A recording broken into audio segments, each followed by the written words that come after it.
Je sais que beaucoup ne croiront pas ce que je vais vous dire. Ils pourraient même rire ou penser que c'est une exagération. Mais je suis mort. Pas pendant quelques secondes. J'étais dans le coma, inconscient, insensible pendant des jours. Les médecins ont dit qu'il était fou, qu'il ne pouvait ni entendre ni sentir. Mais la vérité est que j'ai tout entendu. J'ai tout vu. Et ils m'ont emmené dans un endroit qu'aucun mot sur terre ne peut expliquer. Je n'ai pas vu de tunnel. Je suis allé directement à un endroit où les portes étaient en or et brillaient d'une lumière qui semblait transpercer l'âme. Un endroit si pur que le simple fait de le regarder faisait pleurer mon esprit. Tout a commencé lorsque j'essayais d'installer moi-même une rampe pour fauteuil roulant. J'ai insisté pour le faire sans aide. C'était comme si quelque chose en moi disait que ce serait la dernière tâche. Quand je suis tombé, j'ai senti mon corps se figer. Tout est devenu sombre. Mais dans l'obscurité, une lumière est apparue, et j'ai été entraîné. Non pas comme celui qui est traîné, mais comme celui qui est appelé. La prochaine chose que j'ai su, c'est que j'étais devant des portes gigantesques. Et ce n'était pas un rêve. Ce n'était pas une illusion. C'était le paradis. Et là, juste à l'entrée, j'ai entendu la voix. Elle n'avait pas l'air d'un son. Elle est passée par moi. C'était une pure autorité. Maintenant, tu as une mission à accomplir. Je t'emmènerai quand le travail sera terminé. C'étaient bons les mots. Et à ce moment-là, même avec la douleur dans mes poumons qui me brûlaient et ma poitrine serrée à cause du manque d'air, j'ai ressenti la paix. Une paix que rien dans ce monde ne peut donner. Ce n'était pas mon objectif, c'était ma vocation. Et cette mission a commencé là, entre le bruit des machines hospitalières et le silence sacré du ciel. J'étais entre les deux mondes, et le ciel m'a donné quelque chose que je dois te dire avant qu'il ne soit trop tard. Parce que quelque chose va se passer. Quelque chose de grand. Et peu sont préparés. Toi qui m'écoutes, écoute-moi vraiment. Ce que j'ai vécu n'était pas une hallucination. Je ne suis pas un pasteur célèbre, ni un prédicateur auprès des foules. Je ne suis qu'un homme sorti du coma pour prévenir ceux qui ont encore le temps. J'ai vu des gens être aspirés dans le ciel. J'ai vu une transformation se produire sous mes yeux. Et j'ai aussi vu la douleur de ceux qui sont restés. Cela arrivera. Ce n'est pas oui. C'est à ce moment-là. Et beaucoup ne le prennent pas au sérieux. Beaucoup dorment encore. Et quand ils se réveilleront, il sera peut-être déjà trop tard. Ils m'ont sauvé par pitié. Les médecins ont dit que mon rétablissement était inexplicable. Que le cerveau de quelqu'un qui passe autant de temps dans le coma ne devrait pas fonctionner ainsi. Que mes poumons se remplissaient de sang et que les dégâts étaient irréversibles. Mais je me suis réveillé. Et quand j'ai ouvert les yeux, je savais exactement ce que je devais faire. Il ne s'agissait pas de moi. Il s'agissait de toi. À propos de ce que vous allez faire avec le temps qu'il vous reste. Dieu ne m'a pas guéri juste pour me remettre dans ma routine. Il me l'a rendu avec un message. Et c'est pourquoi vous écoutez ça maintenant. Parce que ce message est pour vous. Je ne suis pas revenu pareil. Je ne veux même pas l'être. Après avoir vu ce que j'ai vu, rien d'autre ici n'a la même valeur. Les soucis d'avant sont devenus minimes. Le tumulte de la vie, les épreuves, les critiques, tout ça a fait perdre du poids. Ce qui compte maintenant, c'est préparez vos cœurs, car le temps presse et le paradis est réel. Réel comme le sol sur lequel vous marchez. Réel comme l'air que vous respirez. Et plus beau que tout ce que ce monde peut offrir. Et même si j'ai envie d'y retourner, l'ordre était clair. Ce n'est pas encore ton heure. Tu dois nous le faire savoir. Tu dois parler. Quand j'ai atteint les portes, j'ai hésité. Pas par peur, mais par respect. Ils étaient en or et semblaient vivants. Ils brillaient comme s'ils respirèrent de la lumière. Je n'ai jamais rien vu de pareil. C'était comme si chaque détail des portes portait la gloire de Dieu. Et même sans que personne ne me dise rien, je savais. Je n'étais pas là par hasard. Ce n'était pas un fantasme. Ce n'était pas de l'imagination. C'était le paradis. Et chaque pas que je faisais vers l'entrée faisait trembler mon esprit. Rien ne presse. Il n'y a aucun doute là-dessus. Il n'y a que des certitudes. Et la certitude était qu'il marchait sur un terrain sacré. Je me souviens que lorsque les portes s'ouvraient, il n'y avait aucun bruit. Juste une présence qui dominait tout. Je ne voyais pas d'où ça venait, mais je pouvais le sentir. C'était comme si l'amour lui-même avait une forme. Et quand je suis entré, ce que j'ai vu m'a détruit intérieurement. Des champs verts comme des émeraudes, des fleurs aux couleurs qui n'existent pas ici, des arbres qui semblaient chanter avec le vent. Aucune feuille déplacée, pas de branches sèches, tout était parfait. Non pas parce que c'était beau, mais parce que c'était pur, sain, intact. Et moi, un vieil homme à la chair fragile et à l'âme fatiguée, là, au milieu de tout. J'ai vu un panier, et à l'intérieur, une seule pomme. Elle brillait comme si elle était faite d'une lumière solide. Il était si grand qu'il semblait occuper tout l'espace à lui seul. Et je l'ai compris. Ce n'était pas seulement un fruit. C'était un symbole, un avertissement. L'arbre que personne ne pouvait toucher était là, et pourtant il était magnifique. Cette scène m'a fait réfléchir à la façon dont l'homme a choisi le péché, même face à la perfection. Comment nous changeons l'éternel pour l'immédiat? Et là, j'ai pleuré. Parce que j'ai réalisé que même si j'avais commis tant d'erreurs dans la vie, Dieu me l'avait quand même laissé voir. Il m'appelait toujours par mon nom. C'est à ce moment-là que j'ai senti sa présence. Je n'ai pas vu son visage, mais sa voix, je ne l'oublierai jamais. Ce n'est pas une voix qui entre dans l'oreille. C'est une voix qui transperce l'esprit. Ce n'est pas encore votre résidence permanente. Retourne. Vous avez une mission. Ces mots sont restés en moi comme le feu. Je ne voulais pas partir de là. Je ne voulais pas y retourner, mais ce n'était pas mon choix. À ce moment-là, j'ai compris quelque chose qui a tout changé. La vie ici n'est qu'une préparation. Rien d'autre. Peu importe combien vous avez ou qui vous êtes. Rien de tout cela ne passe les portes. Ce qui compte, c'est si votre nom est écrit dans le livre. Ce qui compte, c'est si vous le connaissez vraiment et pas seulement l'entendez. Et c'est à ce moment-là que j'ai commencé à descendre. Indolore, intrépide, seulement avec la certitude que le ciel m'a vu. Et maintenant, je devais faire ma part. Parce qu'il y a des gens qui n'y croient toujours pas. Il y a des gens qui se moquent encore. Mais Dieu m'a réveillé du coma pour me prévenir. Quand j'ai ouvert les yeux à l'hôpital, les médecins ont été choqués. L'infirmière posa le presse-papier. Mon corps, qui jusqu'alors était un corps inerte, il est soudain devenu enthousiasmé par la vie. Et je savais, ce n'était pas seulement une reprise, c'était une vocation. C'était le début de ma mission. J'ai levé les yeux vers le plafond de la chambre et j'ai pensé, j'étais là, et je sais que beaucoup ne le comprendront pas. Mais cela n'a pas d'importance, parce que je l'ai vu, écouté, et je suis revenu. Je suis revenu pour vous le dire. Cela arrivera. Et plus vite que vous ne l'imaginez. Après avoir quitté l'hôpital, j'ai commencé à prier chaque jour, demandant à Dieu de me révéler davantage. J'avais l'impression que ce qu'il m'avait montré n'était que le début, qu'il y avait quelque chose de plus grand, quelque chose d'urgent qui devait être dit.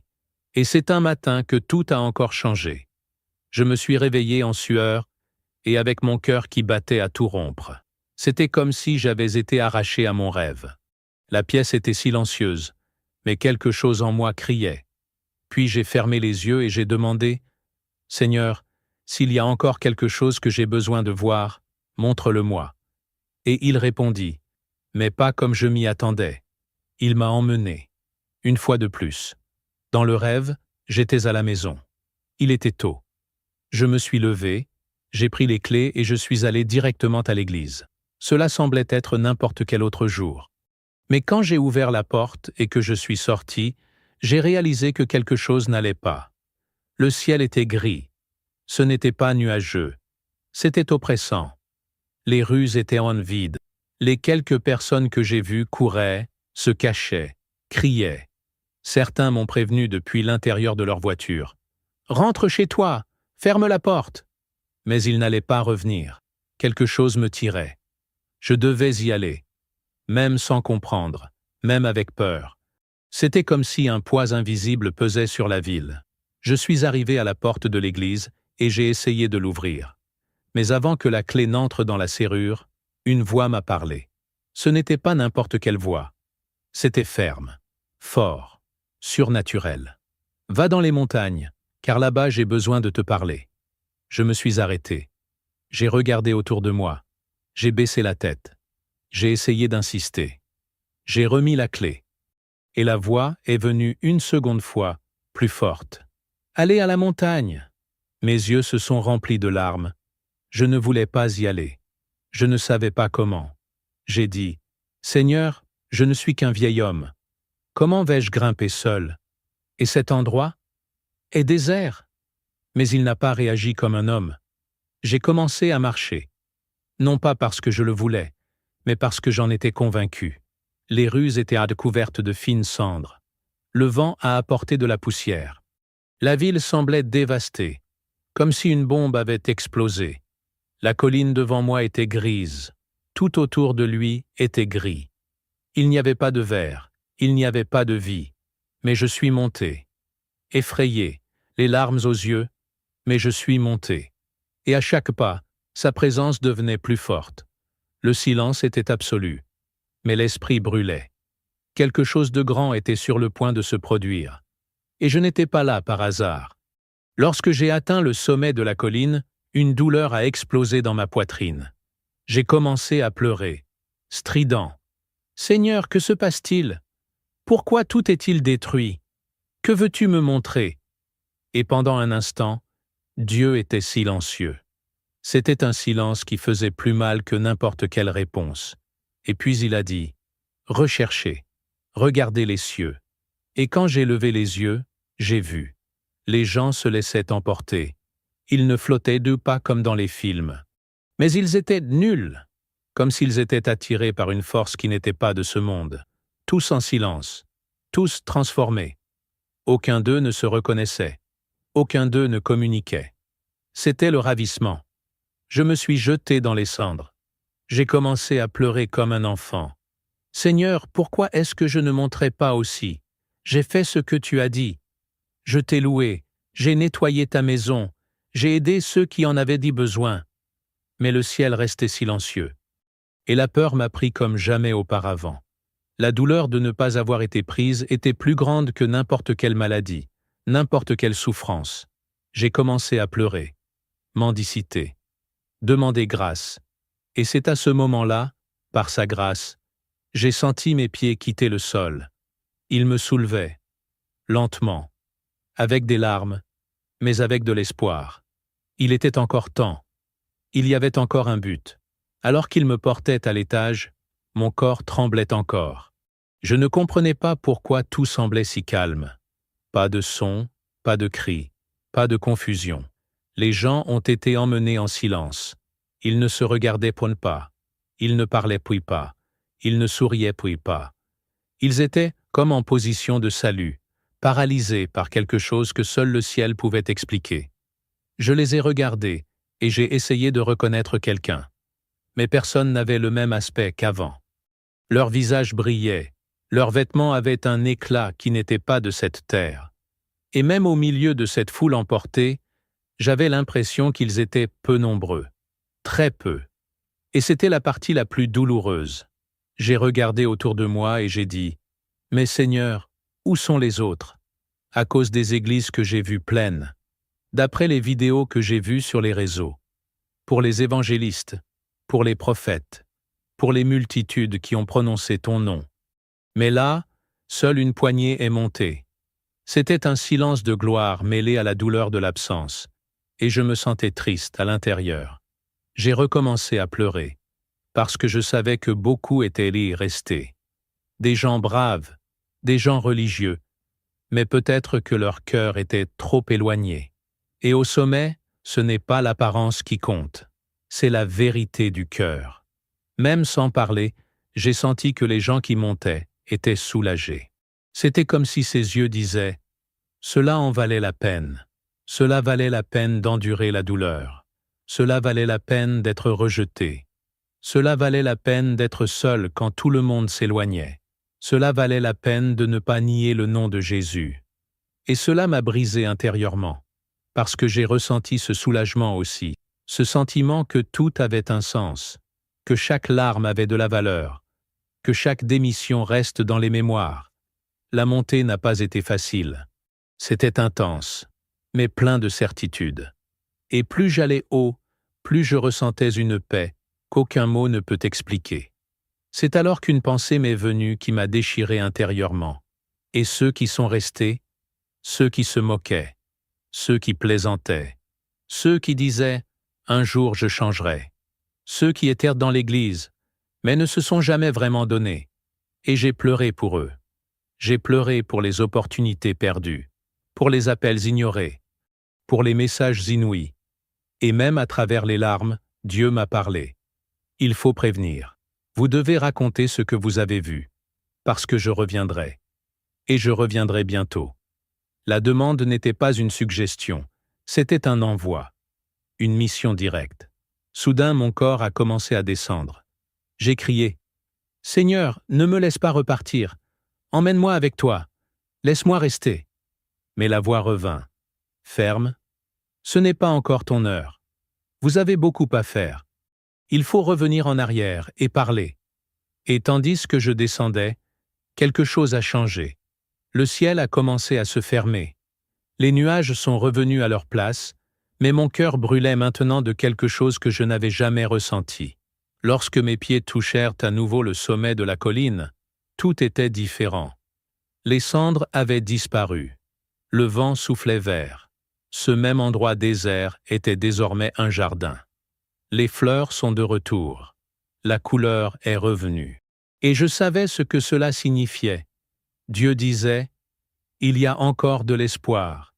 Il est encore temps, mais pas grand-chose. » Et à ce moment-là, debout sur la montagne, avec le ciel clair au-dessus de moi, j'ai fait une promesse. « Seigneur, je préviendrai. Je dirai tout, même si le monde me traite de fou, même si personne n'y croit. Je l'ai vu, je l'ai vécu, et cela arrivera. » Après avoir descendu la montagne, je suis rentré chez moi en silence. Le corps était là, mais mon âme était toujours là-haut. J'ai ressenti une urgence qui ne venait pas de l'esprit, mais de l'esprit. C'était comme si une horloge comptait les secondes, non pas jusqu'à ma mort, mais vers quelque chose de plus grand, quelque chose qui affectera tout le monde. Le ciel m'a montré que le temps de grâce touche à sa fin, et peu de gens s'en rendent compte. Les gens continuent leur routine, se disputent pour de petites choses, se disputent sur la politique, accumulent des biens. Mais le monde a déjà changé, et ce qui s'en vient n'est pas un peut-être. Bien. C'est une prophétie. Au cours des jours suivants, ma voix tremblait à chaque fois que j'essayais d'expliquer ce que je voyais. Pas par peur de parler, mais pour connaître le poids de ce qu'il avait besoin de dire. Comment expliquer le paradis à des gens qui n'ont jamais vraiment prié? Comment parlez-vous de l'enlèvement à ceux qui ne vont à l'église que pour s'y présenter? Comment convaincre quelqu'un que vous avez vu ce que personne ne veut voir? Mais Dieu ne m'a pas dit de le convaincre, il m'a dit de le lui faire savoir. Et la mission était claire. Crier pendant qu'il était encore temps, parce que ce qu'ils m'ont montré m'a donné des frissons. Et la vérité est que beaucoup seront laissés pour compte. J'ai commencé à prier en secret, demandant plus de révélations. Seigneur, si tu m'as sorti du coma, montre-moi ce que je devrais dire d'autre. Et c'est à ce moment-là que les visions sont revenues. La nuit, pendant que le monde dormait, j'ai vu des foules marcher désespérées, des églises vides et d'autres pleines de cris, mais pas d'adoration, mais de confusion. J'ai vu des dirigeants courir, sans direction. J'ai vu des hôtels détruits. J'ai vu le monde en guerre, non seulement avec des armes, mais aussi avec des mensonges. J'ai vu les lois changer silencieusement, sans que les gens ne s'en aperçoivent. Et un brouillard spirituel recouvrait tout, comme si quelque chose hypnotisait les gens. Et il l'était. La présence du Saint-Esprit m'a révélé. Ils dorment. Ils ont des yeux, mais ils ne voient pas. Ils ont des oreilles, mais ils n'entendent pas. Et je comprends, la tromperie a déjà commencé. Nous en voyons déjà les signes, la division des familles, la normalisation du péché, l'amour qui se refroidit. Et si vous écoutez ça, c'est parce que vous avez encore le temps. Mais pas pour grand-chose. Dieu m'a également montré que les préparés ne sont pas les parfaits. Ce sont eux qui se repentent. Ce sont eux qui pleurent dans la salle, ceux qui prient en silence, ceux qui pardonnent même lorsqu'ils ne sont pas compris. J'ai vu des gens simples dressés comme des colonnes, et j'ai vu des gens célèbres être oubliés. Parce que la gloire de Dieu ne choisit pas les visages, elle choisit les cœurs brisés. Il m'a dit, « Dis-moi ce que tu as vu, car quand je reviendrai, il n'y aura plus d'excuses. » Ces mots résonnent encore en moi, comme un tambour prophétique, comme le son d'une dernière trompette, et elle est sur le point de sonner. Je ne suis pas pasteur, je ne suis pas un prophète, je ne suis pas célèbre.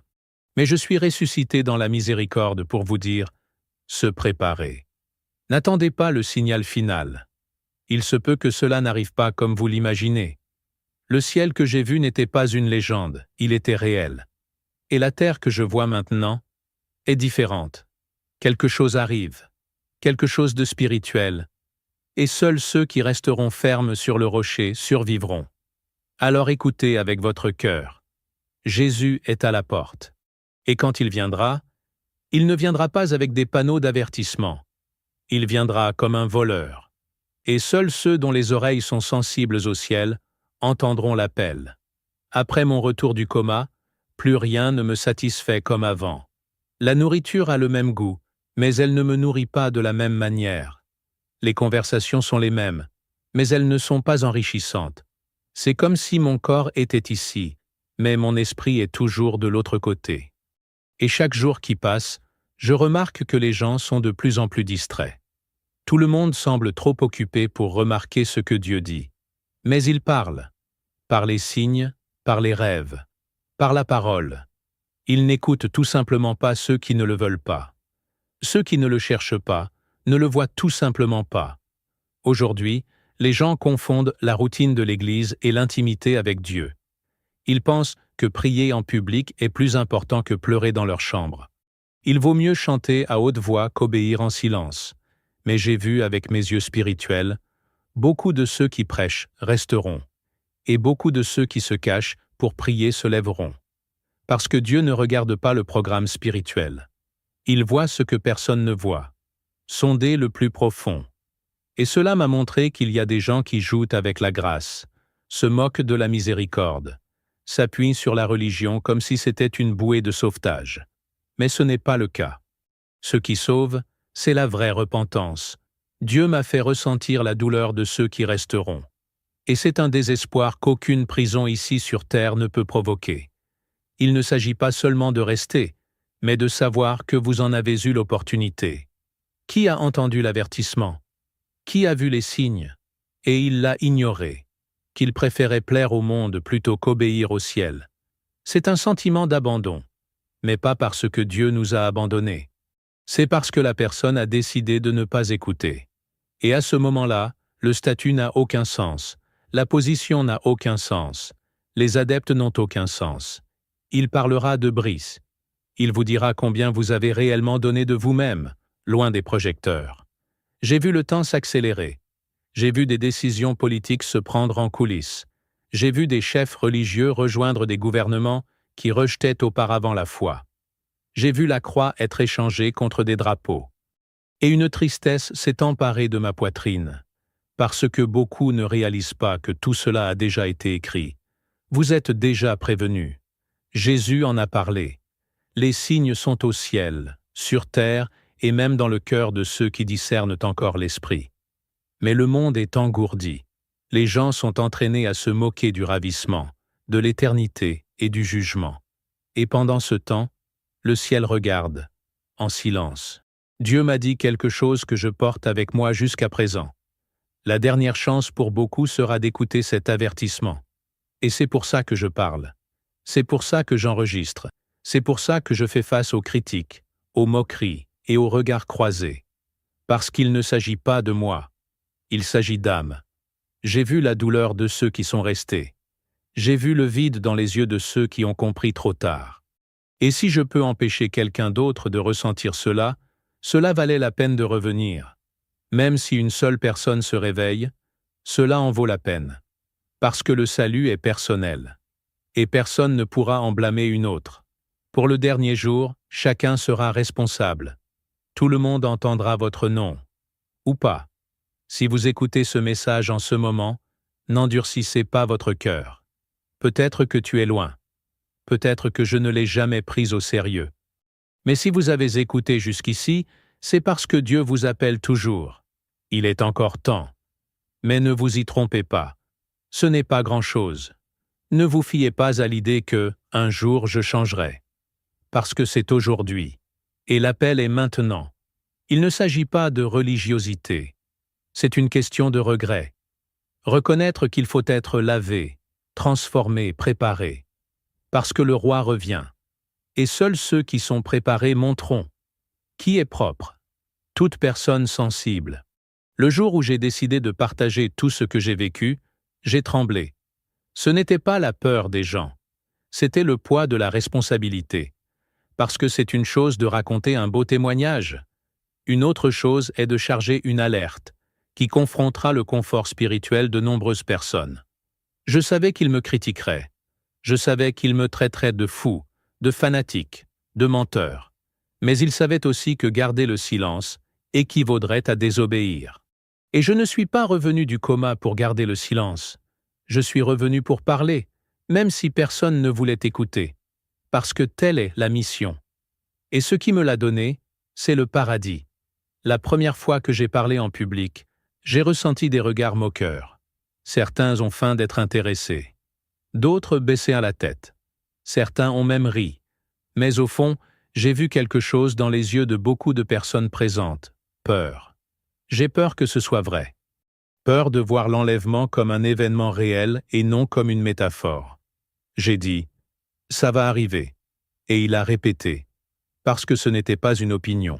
C'était un ordre, une certitude, une annonce céleste. Et même s'ils se moquaient, même s'ils essayaient de cacher la vérité, le message était déjà passé. Et il ne revient pas vide. Il y a une femme qui m'a approché après la réunion. Ses yeux étaient pleins d'eau. Elle a dit, « Je n'ai pas prié depuis des années. Mais ce que tu as dit m'a secoué intérieurement. Cela m'a montré que la graine était en train de germer. Et j'ai compris ce que Dieu voulait m'apprendre. Tout le monde n'écoutera pas. Mais certains le feront. Et ces quelques-uns valent tous les efforts. Parce que le ciel est heureux pour l'âme qui se repent. Et c'est pour cette âme qu'il m'a sorti du coma. C'est à cause d'elle qu'il m'a fait descendre de la montagne. Parce que l'avertissement est dur, mais l'amour est réel. Et il est toujours servi. Les jours passèrent et la résistance augmenta. Les amis sont partis. Les membres de ma famille ont commencé à m'éviter. Certains ont dit qu'il exagérait, que ce n'était qu'un rêve. Mais ce n'était pas un rêve. C'était une convocation. C'était une prophétie. Et quand le ciel vous confie une mission, le monde essaiera toujours de vous faire taire. Mais je me suis souvenu de ces paroles. Raconte-moi ce que tu as vu. Et je l'ai répété comme quelqu'un qui répète un vœu. Parce que je l'ai vu. J'y suis allé. Et même si personne d'autre ne le croit, je continuerai à parler. Parce que le temps passe. Et la plupart dorment encore. J'ai commencé à enregistrer des vidéos simples. Aucune production. Pas de scénario. Seulement avec la vérité. Et j'ai commencé à le mettre sur les réseaux. Au début, peu de participants étaient présents. Mais au fil du temps, des témoignages ont commencé à arriver. Les gens disent « J'ai été ému. Je me suis réveillé en pleurant après la vidéo. Je suis retourné à la prière. Et là, j'ai compris. La reprise ne commencera pas sur scène. Cela commencera dans les chambres, chez ceux qui écoutent l'appel en silence et s'effondrent devant Dieu. Parce que le véritable mouvement n'a pas besoin de scène. Vous devez vous rendre. Et c'est le cri que Dieu veut entendre. Et maintenant, je comprends pourquoi il m'a pardonné. Ce n'était pas pour le mérite. C'était par pitié. Et cette miséricorde a un but. Réveiller ceux qui ont encore le temps. Chaque jour qui passe, j'ai l'impression d'être sur le point d'y retourner. Mais en attendant, je parlerai. J'écrirai. Je crierai si nécessaire. Parce que celui qui aime, faites-le nous savoir. Et j'ai vu ce qui va suivre. Et je ne veux pas que quiconque dise « Personne ne me l'a dit ». Parce que je vous préviens. Dieu avertit. Et toi? Tu écoutes? Aujourd'hui, je sais que chaque battement de mon cœur me rappelle que le temps passe. Je ne suis pas revenu pour avoir une vie meilleure ou pour chercher la gloire. Je suis revenu parce que Dieu aime encore ce monde, au point de sortir du coma un vieil homme pour lui dire « Réveillez-vous ». Je ne sais pas combien de temps il me reste, mais tant que j'ai du souffle, je parlerai. Parce que le ciel que j'ai vu n'était pas un rêve. C'était une promesse. Et la voix qui m'appelait n'était pas un rêve. C'était le roi lui-même qui disait « Ce n'est pas encore votre heure. Mais peut-être, votre moment est bien plus proche que vous ne le pensez. N'attendez pas de ressentir tout ce que j'ai ressenti pour le croire. N'attendez pas de voir les portes briller pour commencer à prier. Le temps de la foi est maintenant. N'attendez pas que Dieu vous arrête pour commencer à marcher. L'enlèvement aura lieu. Peu importe qui croit. Cela ne dépend pas de notre opinion. Il fait partie du plan éternel. Et quand la trompette sonnera, nous n'aurons pas le temps de courir à l'intérieur. Soit vous êtes prêts, soit vous le serez. Et cela, mon frère, te fera plus mal que n'importe quelle douleur physique que tu as jamais ressentie. Et j'ai failli mourir. C'est pourquoi maintenant, en toute humilité, mais en toute urgence, je vous demande, et si c'était aujourd'hui, comment va ton cœur? Es-tu prêt? Est-ce propre? Ou jouez-vous aux croyants? Parce que le ciel est prêt. Mais le ciel ne sera pas envahi par des personnes religieuses. Le ciel est un lieu pour les repentants. Lavage. De transformer. Et si vous respirez encore, il est encore temps. Mais le temps presse. Et la porte se ferme. Et quand il ferme, ça ne sert à rien d'appeler. Cela ne sert à rien de crier. Cela ne sert à rien de demander un autre signe. C'est pourquoi je vous invite. Abandonne maintenant. Ne pas avoir peur. Mais l'amour. Au sang qui a été versé pour toi. Demandez pardon. Retournez dans la pièce. Jetez la fierté. Déchirez votre cœur devant Dieu. Il appelle toujours. Et si tu as ressenti quelque chose en entendant mon histoire, ne l'ignorez pas. Parce que c'est le Saint-Esprit lui-même qui vous a touché. Ce n'était pas moi, c'était lui. Et il attend toujours votre réponse. Partagez ce message. Non pas pour que mon nom grandisse, mais pour que les âmes s'éveillent. Copiez, envoyez, publiez. Faites votre part. Parce que si elle t'attrapait, c'est parce que vous en faites partie. Et Dieu ne perd pas le contact. Muet. Aucune chance. Le prochain n'existera peut-être pas. J'y suis allé. Et je suis revenu. Et maintenant tu sais ce que je sais. Cela arrivera.